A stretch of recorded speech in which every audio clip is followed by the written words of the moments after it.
Inter Miami প্রথমবারের মতো MLS cup ফাইনালে ভ্যানকুভার হোয়াইটক্যাপসের মুখোমুখি।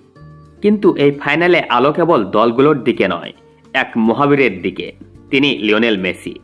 ইন্টার মায়ামি ফাইনালে প্রথমবার এমএলএস কাপ জয়ের স্বপ্ন নিয়ে মাঠে নেমেছে।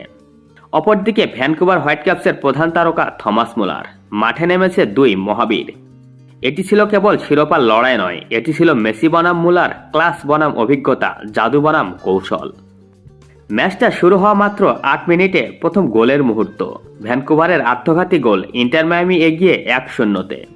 স্টেডিয়াম গর্জে উঠল, দর্শকেরা আনন্দে মাতোয়ারা। কিন্তু ভ্যানকুভার থেমে থাকল না।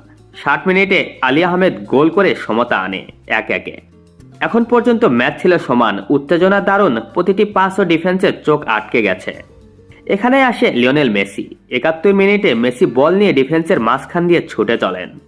একটি নিখুঁত পাস, নিখুঁত টাইমিং, রদ্রিগো দি পল গোল করে ইন্টার মায়ামিকে এগিয়ে নিয়ে যায় ২-১। মাঠে উত্তেজনা আকাশ ছোঁয়া, প্রতিপক্ষের ভক্তরা হতবাক, কিন্তু মেসি থেমে থাকলেন না।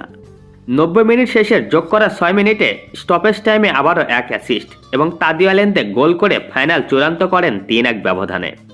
মেসির জাদু আজ মুলারের পরিকল্পনা অচল করে দিয়েছে। এই জয়টা শুধু শিরোপার নয়, এটি ইতিহাস। ইন্টার মায়ামি প্রথমবার এমএলএস কাপ জিতল। মেসি দেখালেন কেন তিনি ফুটবলের সেরা। মুলার পরাজিত হলেও ফুটবলের এই লড়াই বিশ্ববাসীর জন্য এক শিক্ষা। কখনোই ব্যর্থতাকে কেবল হেরে যাওয়া ভাবা যায় না। ম্যাচে প্রতিটি মুহূর্তে উত্তেজনা, প্রতিটি পাসে কৌশল, প্রতিটি গোলেই ম্যাজিক, সবকিছু মিলিয়ে গড়ে উঠল এক নিখুঁত ক্লাস। মেসি শুধু গোলটা দেননি, তিনি ক্লাবের সবথেকে বাস্তবে পরিণত করেছেন। এটাই হলো এক কিংবদন্তির ম্যাচ। চেজ স্টেডিয়ামের সেই সন্ধ্যায় দর্শকরা উচ্ছ্বাসে মাতোয়ারা। এমএলএস কাপ ২০২৫ শিরোপা এবার ইন্টার মায়ামির হাতে।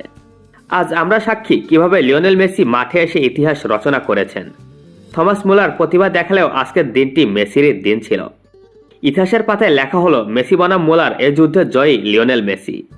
এবার ইন্টার মায়ামি হলো এমএলএস কাপ চ্যাম্পিয়ন এবং ফুটবল প্রেমীরা পেয়েছে চিরকাল মনে থাকার মতো এক ম্যাচ।